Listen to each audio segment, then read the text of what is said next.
Kepolisian Daerah Metro Jaya menetapkan 8 orang sebagai tersangka dalam kasus dugaan ijazah palsu Presiden Joko Widodo. Di antara mereka, terdapat nama-nama publik seperti Roy Suryo, Rismon Hasiholan Sianipar, dan Dr. Tifauziah Tiasuma atau Dr. Tifel. Langkah ini menjadi bukti komitmen Polri terhadap transparansi dan kredibilitas penegakan hukum. Proses penyidikan dilakukan melalui asistensi, gelar perkara, serta pemeriksaan berbagai ahli, mulai dari pidana, bahasa, hingga forensik digital.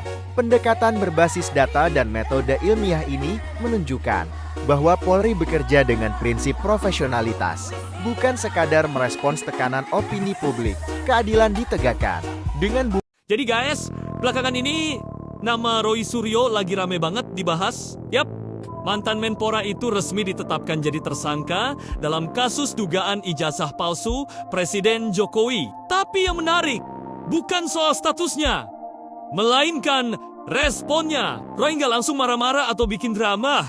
Dia malah bilang, saya hormati penetapan ini dan saya serahkan semuanya ke proses hukum. Bahkan di depan media, Roy kelihatan santai banget sambil senyum dan bilang, status tersangka itu masih harus kita hormati.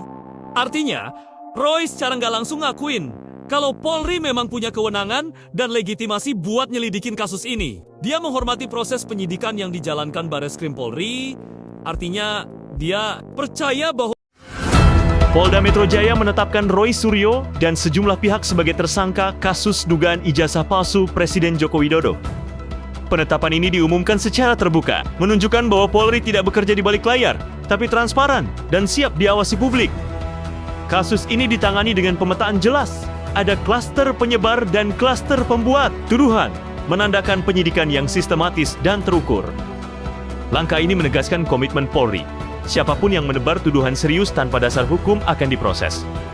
Penegakan hukum yang terbuka dan konsisten ini menjadi fondasi kepercayaan publik terhadap keadilan. Polri kembali menegaskan komitmennya menegakkan hukum tanpa pandang bulu. Roy Suryo dan sejumlah pihak resmi ditetapkan sebagai tersangka dalam kasus dugaan fitnah dan ijazah palsu. Kapolda Metro Jaya menekankan, penetapan ini murni penegakan hukum. Siapapun yang dilaporkan dan memenuhi unsur akan diproses secara profesional. Ratusan saksi dan bukti telah diperiksa, menunjukkan proses berjalan, transparan, dan sesuai prosedur. Langkah ini menjadi bukti bahwa institusi hukum di Indonesia bekerja adil, setara, dan tanpa intervensi siapapun berada di hadapan hukum.